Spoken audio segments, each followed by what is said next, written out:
This trade changed everything for the Ottawa Senators, but it might be the best thing to happen for Steve Staios and this organization. Hello everyone, I am Eoghan Drumm, and welcome to Senators Digest, where we talk all things Ottawa Senators.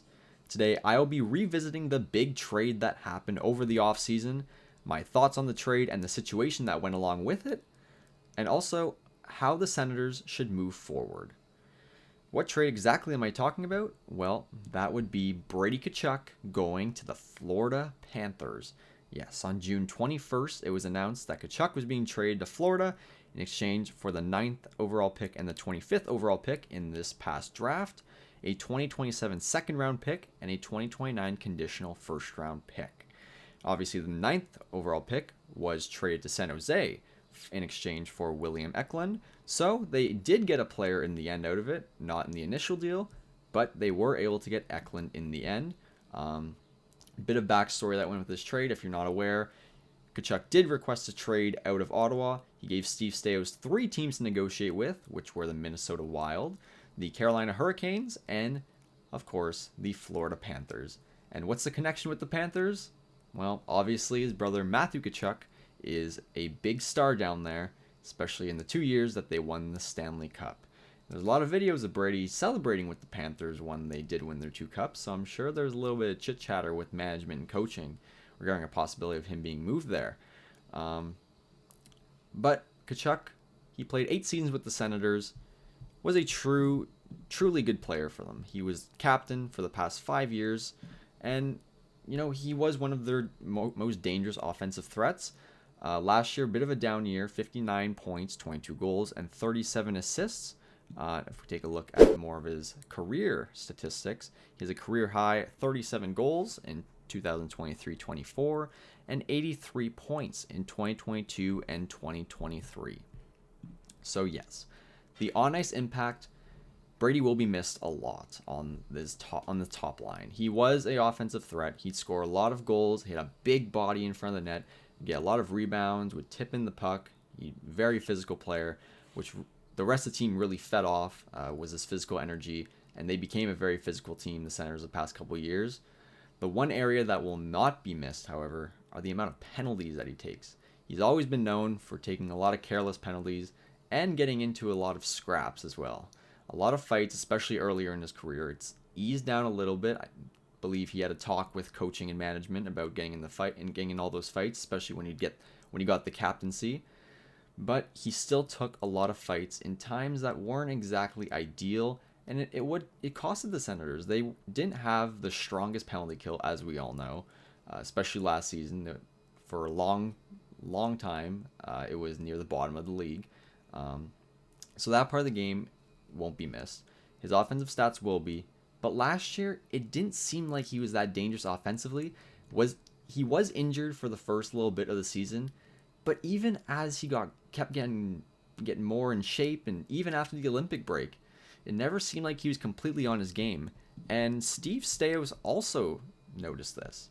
Steve Staios said in his press conference, the post Brady Tkachuk trade, he said, "For me, I could clearly see that Brady was a bit of a different player from a year before." So obviously a lot of things happened to Brady from one year to another. He had his podcast, Wingman with his brother Matthew, which may have created a little bit of a distraction. And he was on Team USA for the Four Nations face-off and the Olympic team that ended up winning gold. And that's where I want to get into the off-ice impact. Before we get into that, I just want to remind you all that subscribing to the channel is 100% free, and it allows you to stay updated with all things Senators Digest. All right, back to the off-ice impact. And this is the part where the Senators will be glad that he's gone. He created a massive distraction in the locker room. Everything with his podcast, everything with the American team. He always had trade rumors around him. It seemed like for the past 4 years, there's always been trade rumors around him. Even when he's never said that he wanted to be out, in the end, those trade rumors were true. And Brady actually addressed this after they got eliminated this year against Carolina Hurricanes in his postseason, in his end of season media conference, and he actually said, shockingly enough, that I feel like I've never shown, never said, none of those things. None of those things as in the him not wanting to be in Ottawa. And none of those things have ever come out of my mouth. And quite honestly, it's just getting frustrated and it's becoming a distraction. Well, Brady, you may never have said it, but in the end, you did request a trade out of Ottawa. And why did it happen so soon after that? It happened almost 2 months after you said that in the media. Then you requested a trade the minute things were getting a little too hot for you. I think Senators fans were getting a little tired of all of Brady's antics. You know, he's a very polarizing figure in the NHL. Not many people like him. He's not on your, he's one of those players that if he's not on your team, you despise him. If he's on your team, you like him. He's a very good player to have. I think Brady was getting on the nerves of Senators fans, especially with all this Team USA stuff. You know, it always just seemed like he wanted to be part of the U.S., everything with the U.S. national team. But last year, it seemed like the Senators just wasn't top of mind, especially at the end of the year.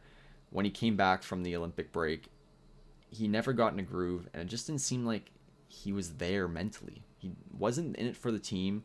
And I'm sure he had a lot of talks with guys on the American team, like, you know, it's great playing in the AHL in the U.S. in your home country. And, you know, his dad, he's a big voice in his family as well. He was on the podcast. He made some interesting comments, not directly at any player, but, you know, hinting towards that it could have been directed at Linus Ullmark.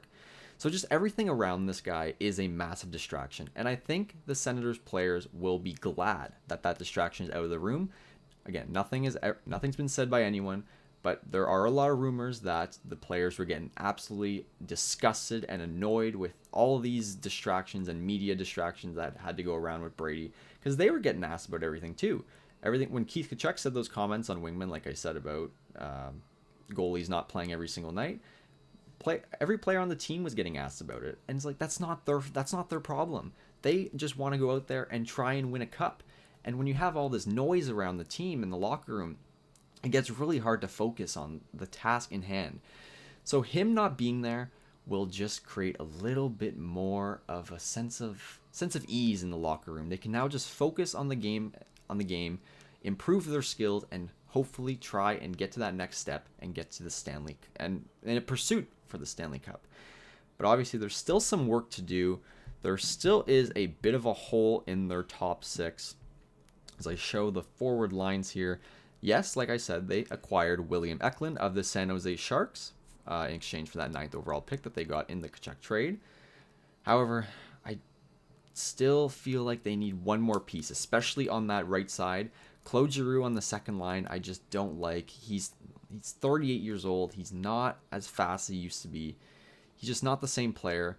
They need to acquire more of a goal-scoring threat. Obviously, there's guys out there, like I said in one of my videos, Kirill Marchenko is a guy that's been rumored around. Obviously, they're going to have to trade something quite big to get a player like that. But there's guys out there that they can go and acquire. Is it going to be an Austin Matthews? No. But just try and get someone who's a 30 to 35 consistent goal scorer on that first line right wing, and that would put them in a good spot. Because again, Brady is a past 30 goal scorer. He does score a lot of goals. He does have a big impact on the game. So that spot does need to be filled. But honestly, Brady Tkachuk being off the Senators, it was bound to happen. He wanted to go play with Matthew. Everyone knows that. The fact that it happened this soon, though, he's 2 years left on his deal, and he told him he probably wasn't going to resign, and he basically said, I want out of here now. I want to settle myself in Florida and then get that next deal when the time comes in 2 years. Or you can sign his extension next year as well. So I think Tkachuk being off the team is a positive for the Senators. Like I said, they can focus on the task forward. They can try and improve their team and not have all this distraction in their locker room with the media. When will Brady be back in Ottawa for his return? Well, the schedule is released, and that game will take place on October 21st, where Brady Tkachuk will be returning to the Canadian Tire Center for the first time as an opposing player. So that game will be really interesting. Obviously, he's going to get a video tribute and all that. He was a great Senator. Like I said, captain 5 years, 8 years with the team. He was a great player. But the way things ended, I think a lot of Senator fans are a little bitter and just kind of done with Brady as a whole. Wouldn't be surprised if it gets a little ugly that game. What do you guys think? Do you think the Brady Tkachuk trade was a good move for the Senators? If so, why? If not, why? And how will the Senators move forward with this move? That is all I got for today. Again, please hit that subscribe button. It helps out the channel a bunch and allows you to stay updated with Senators Digest Senators Digest content. Leave your comments down below. And that is all I got for you today. Thanks for watching, and I will see you all next time.